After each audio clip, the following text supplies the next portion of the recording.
In this assessment, we're given the atomic mass of the bromine 79 and bromine 81 isotopes and asked to calculate the average atomic mass that we would see in the periodic table.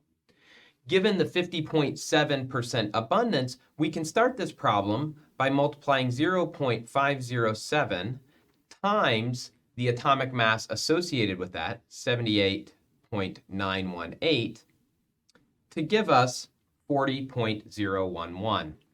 Essentially what we're doing here is calculating a weighted average. We can do the same thing for bromine 81, where we'll now multiply 0.493 times the atomic mass associated with it, 80.916.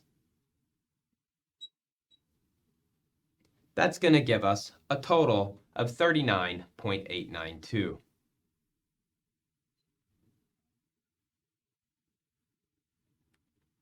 From here, all we have to do is add up these atomic masses.